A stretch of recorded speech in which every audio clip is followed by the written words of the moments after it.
नमस्कार दोस्तों, स्वागत है एक और नई वीडियो में। दोस्तों आप देख रहे हैं study with Heman YouTube channel. तो दोस्तों एमपी बोर्ड के द्वारा आपके जो मॉडल पेपर जारी कर दिए गए हैं 2022 के लिए, तो काफ़ी सारे स्टूडेंट कमेंट कर रहे थे कि उन मॉडल पेपर का सॉल्यूशन प्रोवाइड कराइए। ठीक है, मॉडल पेपर हम चैनल पर पहले ही अपलोड कर चुके हैं। अगर आपने मॉडल पेपर नहीं देखा है तो आपको डिस्क्रिप्शन में लिंक मिल जाएगी या आई बटन पर भी आपको वीडियो प्रोवाइड करा दी जाएगी। ठीक है, तो इस वीडियो में दोस्तों हम आपको जो आपका मॉडल पेपर है या जिसे हम बोल सकते हैं आपका आदर्श प्रश्न पत्र है विषय हिंदी का कक्षा 10वीं का, उसका हम आपको सॉल्यूशन प्रोवाइड कराएंगे। तो दोस्तों वीडियो को लास्ट तक जरूर देखिएगा। आपको पता है कि इसी प्रकार की वीडियो हमारे चैनल पर हम लगातार अपलोड करते रहते हैं स्टूडेंटों की हेल्प के लिए। अगर आपने अभी तक चैनल को सब्सक्राइब नहीं किया है तो चैनल को भी सब्सक्राइब कर लें। पास ही में आपको एक बेल आइकन का बटन दिखेगा, तो उसे भी दबाकर आपको ऑल नोटिफिकेशन पर क्लिक कर देना है। ठीक है, तो दोस्तों आज की वीडियो को स्टार्ट करते हैं। यहाँ पर देखिए आपका मॉडल पेपर बिल्कुल आपका जो वार्षिक पेपर आने वाला है सेम टू सेम पैटर्न वही है आपका। यहाँ पर समय आपको 3 घंटे देखने को मिलेगा और पूर्णांक भी आपका 80 नंबर का आएगा, जिसमें से 32 ऑब्जेक्टिव क्वेश्चन आपको फाइनल एग्जाम में देखने को मिलेंगे। ठीक है, तो आपका जो मॉडल पेपर है एमपी बोर्ड के द्वारा जारी किया गया है, तो पैटर्न में कोई भी अंतर नहीं होगा। यहाँ पर आप देख सकते हैं 1 से 5 तक आपको वास्तुनिष्ठ प्रश्न पूछे जाएंगे जो कि आपके 32 नंबर के ऑब्जेक्टिव रहेंगे। ठीक है, ये तो आपको पता होगा ही क्योंकि आपने अभी अर्धवार्षिक पेपर दिया है, तो सेम अर्धवार्षिक का पैटर्न भी वही था। ठीक है, तो मैं इसमें आपका टाइम वेस्ट नहीं करता और डायरेक्ट हम सॉल्यूशन को स्टार्ट करते हैं। ठीक है, तो सबसे पहले दोस्तों हमें दिया गया है सही विकल्प चुनकर लिखिए। पहला है भक्ति काल की कृष्ण भक्ति धारा के प्रवर्तक हैं। ऑप्शन दिए गए हैं श्री शंकराचार्य, महाप्रभु वल्लभाचार्य, सेकंड है महाप्रभु वल्लभाचार्य, थर्ड है श्री रामानुजाचार्य या श्री शुक्राचार्य। ठीक है, ये 4 ऑप्शन दिए गए थे। तो पहले का आंसर हो जाएगा भक्ति काल की कृष्ण भक्ति धारा के जो प्रवर्तक हैं वो आपके महाप्रभु वल्लभाचार्य। ठीक है, तो ये आपका आंसर हो जाएगा। अब आगे बढ़ते हैं हम नेक्स्ट क्वेश्चन की तरफ। सेकंड है निबंध के प्रमुख तत्व हैं। तो दोस्तों निबंध आपको पता है, जो निबंध है वो नी प्लस बंध से मिलकर बना है। जो निबंध है शब्द है वो 2 शब्दों से मिलकर बना है। पहला शब्द है नी प्लस बंध, जिसका जो अर्थ होता है अच्छी तरह बंधी हुई, या हम बोल सकते हैं परिमार्जित पूर्ण रचना से होता है। ठीक है, तो आपसे ये भी पूछा जा सकता है दोस्तों कि निबंध किन 2 शब्दों से मिलकर बना हुआ है, तो आपको पता होना चाहिए निबंध जो बना हुआ है वो नी प्लस बंध 2 शब्दों से मिलकर बना हुआ है। ठीक है, अब बात करें कि निबंध के तत्व कितने होते हैं। ऑप्शन आपको दिए गए हैं 4। ठीक है, तो इसका जो आंसर हो जाएगा निबंध के जो तत्व होते हैं 5 होते हैं। कितने होते हैं दोस्तों? निबंध के 5 तत्व होते हैं, तो इसे ध्यान रखिएगा। ठीक है, आगे देखिए नेक्स्ट दिया गया है कि हिंदी का पहला आंचलिक उपन्यास माना जाता है। ठीक है, तो यहाँ पर आप एक बात पर ध्यान दीजिएगा, यहाँ पर आपसे पूछा गया है कि आंचलिक उपन्यास। ठीक है, तो ये मेन पॉइंट है। तो ये 4 ऑप्शन दिए गए हैं मेला आंचल, देहाती दुनिया, गोदाम और गबन, ये 4 ऑप्शन दिए गए हैं। तो हिंदी का पहला जो आंचलिक उपन्यास है दोस्तों वो हमारा है मेला आंचल। जो आपका फर्स्ट ऑप्शन दिया गया है वही आपका बिल्कुल सही उत्तर है। ठीक है, आगे देखिए नेक्स्ट दिया गया है कि काव्य के भेद हैं।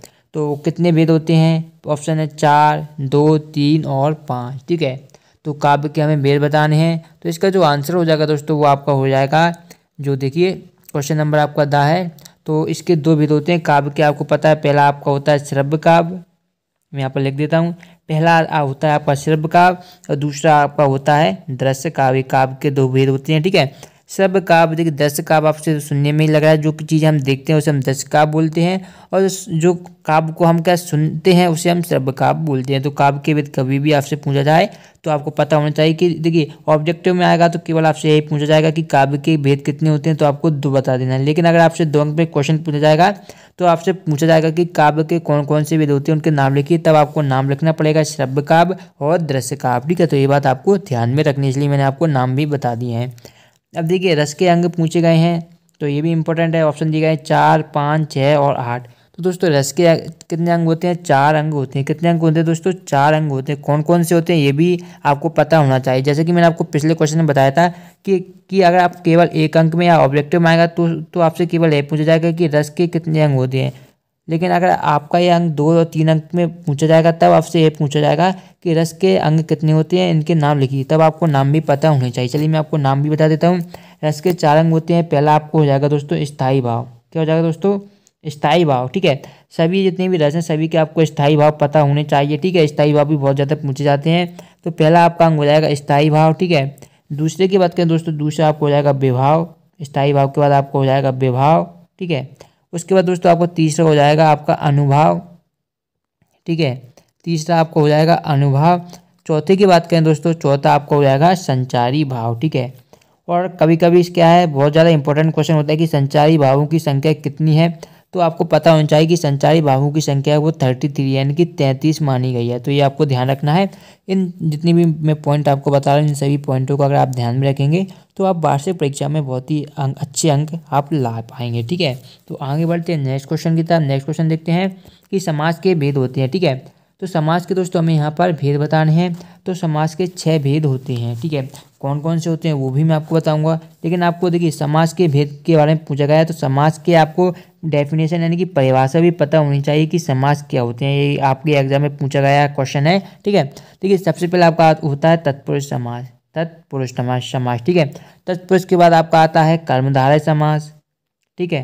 कर्मधारय समाज 2 हो चुके हैं। कर्मधारय समाज, कर्मधारय के बाद आता है आपका अव्ययी भाव समाज। कौन सा आता है दोस्तों? अव्ययी भाव समाज।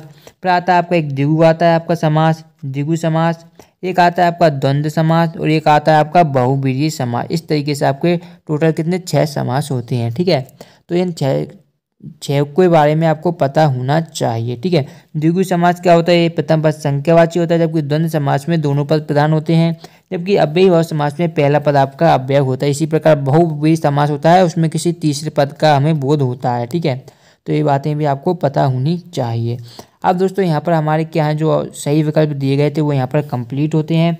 सही विकल्प के बाद दोस्तों हमारे आते हैं रिक्त स्थान। अब हमें रिक्त स्थान के आंसर देखनी है। चलिए स्टार्ट करते हैं। देखिए पहला क्वेश्चन दिया गया है कि छायावाद के प्रमुख आधार हैं।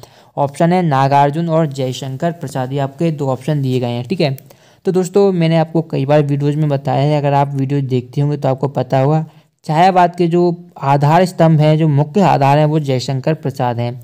मैंने आपको छायावाद को याद करने की ट्रिक की एक वीडियो बनाई थी, अगर आपने वो नहीं देखी है तो आई बटन पर आपको लिंक प्रोवाइड करा दी जाएगी, वहाँ से आप देख सकते हैं। उसमें मैंने आपको बताया था कि छायावाद के कवियों को आपको याद करने की ज़रूरत नहीं है। उसमें मैंने आपको एक ट्रिक बताई थी जिसमें मैंने आपको 4 शब्द बताए थे, जो कि मैं आपको इस वीडियो में भी बता देता हूँ।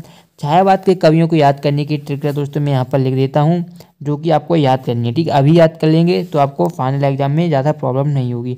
मैंने आपको बताया था कि आपको 4 शब्द याद करने हैं। एक आपको हो जाएगा प्रसाद, पंत, थर्ड हो जाएगा आपका दोस्तों वर्मा, फोर्थ आपका दोस्तों हो जाएगा निराला। ये 4 शब्द आपको याद करने हैं, ठीक है। आपको क्या बोलना है दोस्तों? 2-3 बार आपको सिर्फ बोलना है प्रसाद, पंत, वर्मा, निराला, प्रसाद, पंत, वर्मा, निराला। अगर आप ये ज़्यादा बार बोलेंगे तो दोस्तों ये शब्द आपको याद हो जाएंगे। और कभी भी अगर आपसे पूछा जाए कि छायावाद के, जो मैंने आपको ट्रिक बताई है छायावाद के कवियों की है, ठीक है, कभी भी आपसे पूछा जाए कि छायावाद के प्रमुख कवि कौन से हैं, तो दोस्तों आपको ध्यान करना है। जो मैंने आपको जो पहला शब्द आपको बताया था प्रसाद, क्या बताया था दोस्तों? प्रसाद। तो प्रसाद से दोस्तों आपको याद आ जाएगा, क्या याद आ जाएगा दोस्तों? जयशंकर प्रसाद। क्या हो जाएगा दोस्तों? जयशंकर प्रसाद, ठीक है, जयशंकर प्रसाद। ये आपका क्या हो जाएगा? पहला शब्द मैंने आपको प्रसाद बताया था, तो प्रसाद से आपको हो जाएगा जयशंकर प्रसाद। बाकी 3 शब्द से कौन कौन से कवि होंगे छायावाद के, तो सबसे पहले मैं आपको शब्द लिख के बता देता हूँ, जिससे कि ज़्यादा आपका डाउट ना रहे। मैंने जल्दी जल्दी से यहाँ पर मैं लिख लेता हूँ।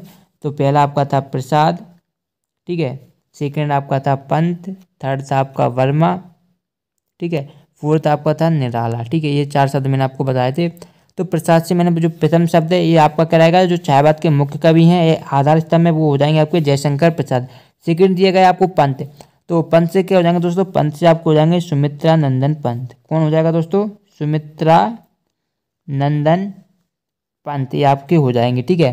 फिर थर्ड दिया गया है वर्मा, तो वर्मा से दोस्तों आपके हो जाएगा महादेवी वर्मा। कौन हो जाएगा दोस्तों?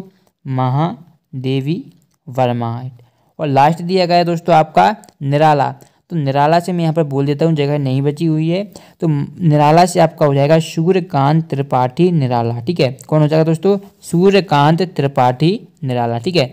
एक बार फिर मैं आपको बता रहा हूँ, जैसे कि आपका रिवीजन हो जाए, रिपीट जरूर मेरे साथ कीजिएगा जो मैं आपको बताते चल रहा हूँ, ठीक है। देखिए मैंने आपको छायावाद के कवियों की याद करने की ट्रिक बताई है, जो कि मैंने आपको बताया है प्रसाद, पंत, वर्मा, निराला। प्रसाद से आपका हो जाएगा जयशंकर प्रसाद, पंत से आपका हो जाएगा दोस्तों सुमित्रा नंदन पंत। वर्मा से हो जाएगा दोस्तों आपका महादेवी वर्मा। और लास्ट दिया गया है निराला से हो जाएगा आपका सूर्यकांत त्रिपाठी निराला। आई होप दोस्तों आपको ये ट्रिक याद हो गई होगी। अगर आपको ये ट्रिक याद हो गई है तो कमेंट बॉक्स में जरूर बताएं, ठीक है। और दोस्तों हमने हमारे चैनल पर हिंदी ग्रामर की प्लेलिस्ट बनाकर रखी है, उसमें हमने आपको बहुत सारी ट्रिक बताई हैं। अगर आप देखना चाहते हैं, इंटरेस्टेड हैं, तो प्लेलिस्ट जाकर जरूर देखिए। अगर आप क्लास 10 के स्टूडेंट हैं तो प्लेलिस्ट में आपको लिखा मिलेगा क्लास 10 हिंदी ग्रामर। क्लास 12 के स्टूडेंट हैं तो वहाँ पर आपको मिल जाएगा क्लास 12 हिंदी ग्रामर। वहाँ पर हमने बहुत ही इंपॉर्टेंट ट्रिक आपको बताई हैं। हमने आपको छायावाद कवियों की जो रचनाएं हैं उनको याद करने की ट्रिक भी चैनल पर हमने अपलोड कर दी है, अगर आप चाहें तो देख सकते हैं। अब हम आगे बढ़ते हैं। ये मैंने आपको जो एक्स्ट्रा पॉइंट है वो मैंने आपको बता दिया था, ठीक है। फिर सूरदास जी का जन्म सन में माना जाता है, तो लगभग ये जो माना जाता है जन्म 1478 में माना जाता है। फिर आता है सूरज कब निकलेगा, यह रचना है, तो यह स्वयं प्रकाश जी की रचना है। फिर दिया गया था जॉर्ज पंचम की नाक की रक्षा के लिए खालिस्तान तैनात कर दिए गए थे, हथियारबंद पहरेदार या कमलबंद पहरेदार, तो ये आपका हथियारबंद पहरेदार हो जाएगा। फिर दिया गया था एक महाकाव्य है, तो दोस्तों साकेत क्या एक महाकाव्य है, जबकि पंचवटी एक खंडित काव्य है, ठीक है। तो ये आपका हो जाएगा साकेत आपका क्या हो जाएगा महाकाव्य है। आगे बढ़ते हैं दोस्तों। नेक्स्ट दिया गया है दोस्तों अंधों में कान्हा राजा लोकोक्ति का अर्थ है। ऑप्शन है मूर्खों में अल्पज्ञ ज्ञानी या लकड़ी की लाठी। देखिए अंधों में कान्हा राजा का मतलब होता है दोस्तों मूर्ख, जो मूर्ख होते हैं उनमें कैसा ज्ञानी है, अल्पज्ञ ज्ञानी होता है, तो उसे हम बोलते हैं अंधों में कान्हा राजा। सेकेंड है हड्डी पसली करना मुहावरे का अर्थ है, तो हड्डी पसली करना मुहावरे का जो अर्थ होता है दोस्तों वो हमारा होता है अधिक मारना। क्या होता है दोस्तों, अधिक मारना। तो ये आपके यहाँ पर रिक्त स्थान भी कंप्लीट होते हैं। रिक्त स्थान के बाद दोस्तों आपको यहाँ पर दिए गए हैं सही जोड़ियाँ, ठीक है। तो हमें यहाँ पर क्या दोस्तों सही जोड़ियों को मिलाना है, तो सही जोड़ियाँ भी मैं आपको बता देता हूँ। देखिए पहला दिए गए आकाशदीप, आंधी और इंद्रजाल। तो पहले का दोस्तों आपका घ नंबर का हो जाएगा, जो कि आपको दिया गया है कहानी संग्रह है। क्या है दोस्तों, कहानी संग्रह है। फिर सेकंड है बाल गोविंद भगत रेखा चित्र, तो बा का दोस्तों आपका हो जाएगा जा नंबर का, जो कि आपको दिया गया है ग्रामीण जीवन की सजीव झांकी, ठीक है, ग्रामीण जीवन की सजीव झांकी। फिर दिया गया है दोस्तों जॉर्ज पंचम की नाक, तो ये सवाल है, इसका आपका हो जाएगा जो कि दिया गया है का नंबर का, जॉर्ज पंचम की नाक कम लेशवा। फिर दिया गया है मैं क्यों लिखता हूँ, तो ये आपका गे हो जाएगा, ठीक है। फिर दिया गया है दोस्तों नेक्स्ट हमारा कोटि कुलिस समय वचन तुम्हारा पंक्ति में क्या है, तो दोस्तों ये आपका हो जाएगा अनुप्रास और उपमा, जो आपका 6 नंबर का हो जाएगा। फिर दिया गया है फा क्रिया की विशेषता बताने वाले शब्द, तो क्रिया की विशेषता जो बताने वाले शब्द क्रिया विशेषण कहलाते हैं, तो अनाज से आपको मिला देना है। इस तरीके से आपको पूरी जोड़ियों को यहाँ पर मिलाना है, ठीक है। जोड़ियाँ जैसे ही आपकी कंप्लीट होती हैं उसके बाद नेक्स्ट जो आपका क्वेश्चन रहेगा वो रहेगा एक शब्द वाक्य में उत्तर। तो चलिए इनके भी उत्तर देख लेते हैं। पहला दिया गया है नई कविता का प्रारंभ किस सन से माना जाता है, तो दोस्तों उत्तर आपको पूरी एक वाक्य में ही लिखना है। तो आपको इस तरीके से लिखना है कि नई कविता का प्रारंभ 1954 से माना जाता है। मैं केवल 1954 लिख रहा हूँ, लेकिन आपको लिखना है कि नई कविता का प्रारंभ किसकी जगह आपको 1954 लिख देना है, ठीक है।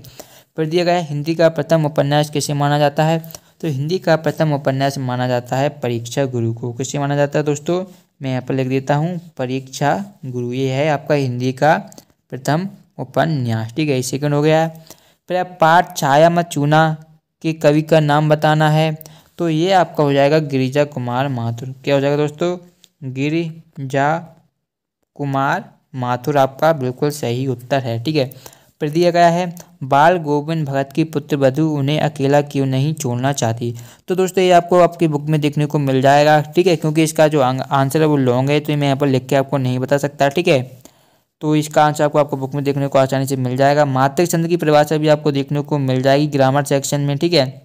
फिर दिया गया था तुम तो कालू हाँ के जन लावा, इस पंक्ति में नेत अलंकार का नाम बताना है, तो दोस्तों इस पंक्ति में जो अलंकार है वो दोस्तों वो आपका उत्प्रेक्षा अलंकार है।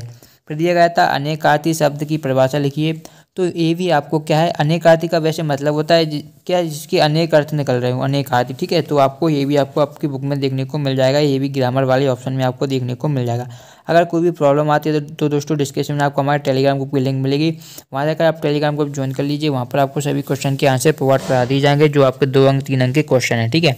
तो डिस्क्रिप्शन में लिंक जाकर ज्वाइन कर लीजिए। आप सत्य देखिए, सत्य दिए गए हैं कि प्रयोगवाद के जनक सच्चिदानंद हीरानंद वाद से आगे माने जाते हैं, तो दोस्तों ये आपका सत्य हो जाएगा। पहला सेकंड है नाटक विधा में अभिनय तत्व को सम्मिलित किया गया है, तो दोस्तों ये भी सत्य है। फिर दिया गया थर्ड हिरोशिमा की घटना विज्ञान का भयानकतम दुरुपयोग नहीं है।